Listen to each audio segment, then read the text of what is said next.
नमस्कार। हम सब रोज बात करते हैं, है ना? पर कई बार लगता है कि हमारी बात का वो असर नहीं हुआ जो हम चाहते थे। हाँ, ये तो होता है। तो आज हम संचार कौशल यानी कम्युनिकेशन स्किल्स पर एक किताब है, मास्टरिंग कम्युनिकेशन स्किल्स।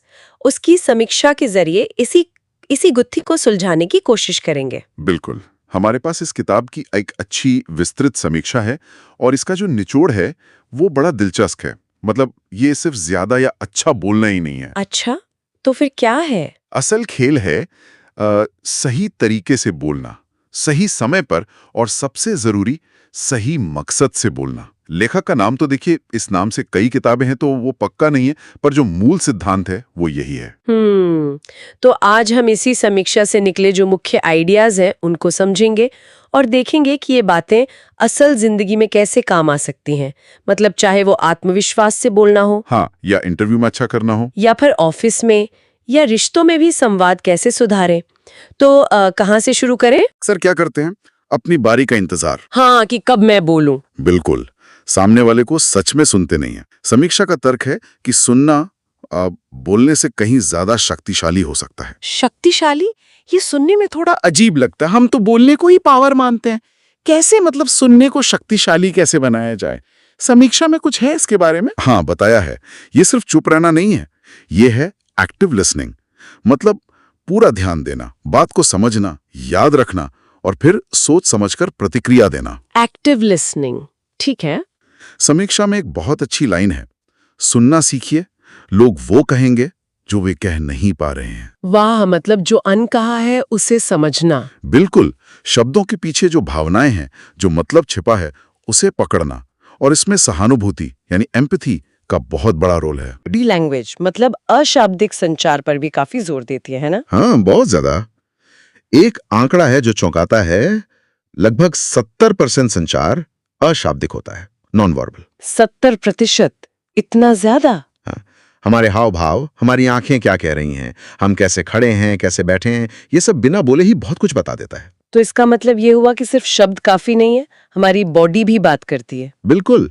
और कई बार शब्द और बॉडी लैंग्वेज में तालमेल नहीं होता। हाँ, जैसे कोई कह रहा है हाँ मैं कॉन्फिडेंट हूँ, पर हाथ कांप रहे हैं। बिल्कुल वही।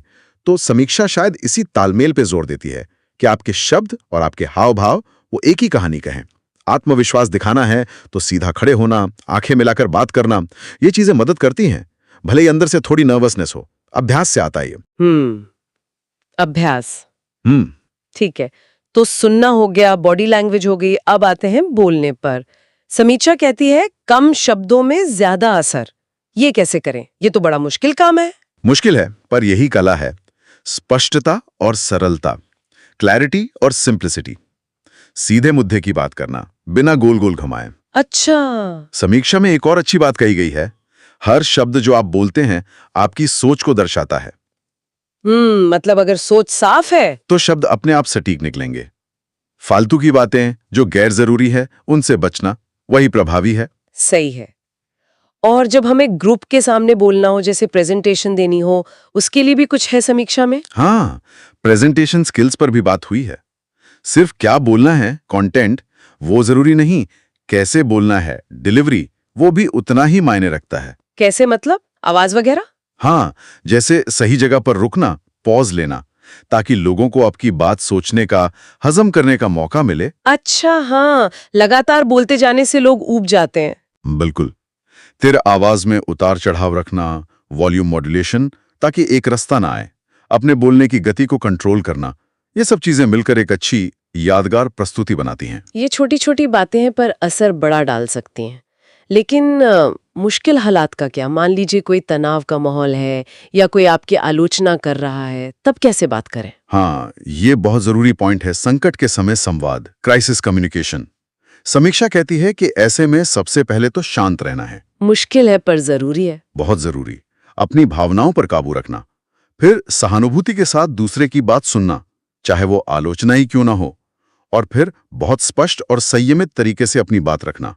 मकसद बहस जीतना नहीं, बल्कि समाधान निकालना होना चाहिए। और शायद यहीं पर वो भावनात्मक बुद्धिमत्ता EQ काम आती है, जिसका जिक्र समीक्षा में है। बिल्कुल सही। EQ और प्रभावी संचार का बहुत गहरा रिश्ता है। EQ का मतलब ही है अपनी और दूसरों की भावनाओं को समझना और उन्हें मैनेज करना। हम्म। जब हम में सहानुभूति होती है, मतलब हम खुद को दूसरे की जगह रखकर सोच पाते हैं, तो हमारा संवाद अपने आप बेहतर हो जाता है। हम ज्यादा समझदारी से रिएक्ट करते हैं, बजाय कि सिर्फ रिएक्ट करने के। तो कुल मिलाकर ये किताब उन लोगों के लिए काफी काम की लग रही है जो सिर्फ थ्योरी नहीं बल्कि प्रैक्टिकल तरीके ढूंढ रहे हैं। समीक्षा कहती है कि भाषा आसान है, असल जिंदगी के उदाहरण है। हाँ, और उसमें अभ्यास करने लायक टूल्स या तरीके भी बताए गए हैं जो इसे और उपयोगी बनाते हैं। हालांकि एक बात का जिक्र है कि अगर किसी ने पहले से ही कम्युनिकेशन पर काफी पढ़ा है तो हो सकता है कुछ बातें रिपीट लगें। अच्छा, ये भी हो सकता है। हाँ, पर जो अभ्यास वाले हिस्से हैं वो शायद फिर भी नए और काम के हों। और ये किताब सबसे ज्यादा किसके लिए उपयोगी बताई गई है? देखिए, समीक्षा के हिसाब से तो ये students, teachers, trainers, managers, team leaders, मतलब सच पूछिए तो हर उस इंसान के लिए है जो अपनी पर्सनल और प्रोफेशनल लाइफ में अपने संवाद को बेटर बनाना चाहता है। तो आखिर में हम ये कह सकते हैं कि ये किताब सिर्फ बोलने सुनने की टेक्निक नहीं बताती, बिल्कुल नहीं, बल्कि ये शब्दों और संवाद की जो ताकत है उसको समझकर अपनी जिंदगी को बेहतर बनाने का एक नजरिया देती है। बिल्कुल सही कहा। ये सिखाती है कि कैसे हमारी बातें सिर्फ जानकारी ना दें, बल्कि दूसरों पर एक पॉजिटिव असर डालें, रिश्ते मजबूत करें और हमें अपने लक्ष्यों तक पहुंचने में मदद करें। और जाते जाते एक सवाल हम अपने श्रोताओं के लिए छोड़ जाते हैं, जो इस पूरी बातचीत से निकलता है, क्या हमारे शब्द सिर्फ विचारों का आदान प्रदान करते हैं या उनमें वाकई ये शक्ति है कि वे दूसरों की सोच, उनकी भावनाओं और शायद उनके भविष्य को भी आकार दे सके? जरूर